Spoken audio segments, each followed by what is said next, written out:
વડોદરા જિલ્લાના સાંકરદા ગામના 23 વર્ષીય ધ્રુમિલ કુમાર ગાંધીએ 11 થી 14 સપ્ટેમ્બર 2024 દરમિયાન ફ્રાન્સના લિયોન ખાતે યોજાયેલી 47મી વિશ્વ સ્કિલ સ્પર્ધામાં બ્રોન્ઝ મેડલ જીતીને શહેર સહિત ભારતને ગૌરવ અપાવ્યું છે.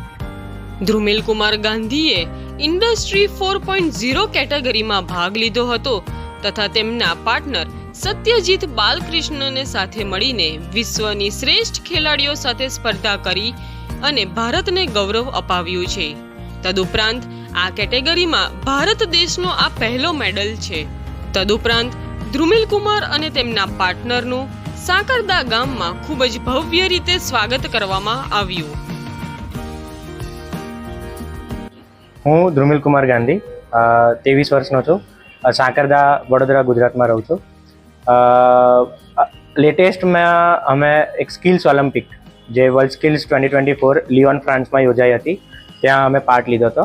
તો પહેલાં તો ત્યાં પહોંચવા માટે આપણા ઇન્ડિયામાં ઇન્ડિયા સ્કિલ્સ કોમ્પિટિશન યોજાય છે, જેમાં ડિફરન્ટ 61 કેટેગરીઝની સ્કિલ્સમાં પાર્ટ લે છે આપણા ઇન્ડિયન સ્ટુડન્ટ્સ, જેમાં કુકિંગ બેકિંગથી લઈને કાર્પેન્ટ્રી, કેબિનેટ મેકિંગથી લઈને મોટી મોટી ઇન્ડસ્ટ્રીયલ સ્કિલ્સ જેમ કે mechatronics, industry 4.0, mechanical CAD design, beauty therapy પણ સમાવેશ થાય છે.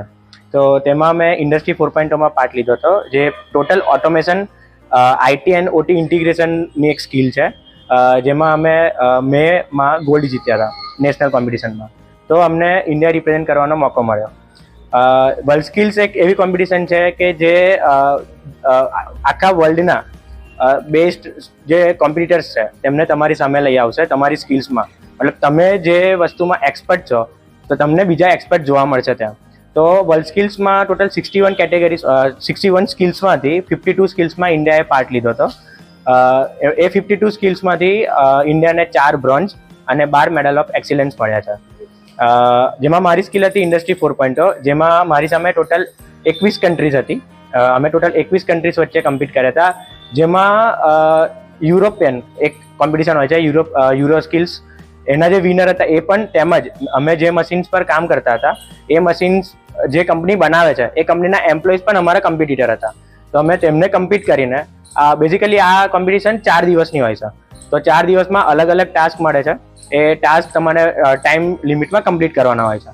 તો અમારા ટાસ્કમાં હતું કે મશીનની assembly, then integration of different machines, IT OT integration, cyber security, smart sensor integration, database handling, data visualisation.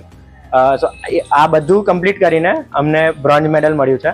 સો મને ખૂબ જ ગર્વ છે કે ઇન્ડિયામાંથી ઘણા બધા લોકો પ્રેરિત થઈને આપણા પ્રધાનમંત્રી શ્રી નરેન્દ્ર મોદીજીના જે સંકલ્પ છે કે સ્કિલ ઇન્ડિયા, વિકસિત ઇન્ડિયા, એ સંકલ્પ પર ઘણા બધા સ્ટુડન્ટ્સ કામ કરી રહ્યા છે, જેની edge limit upper edge limit છે, લોઅર એજ લિમિટ નથી.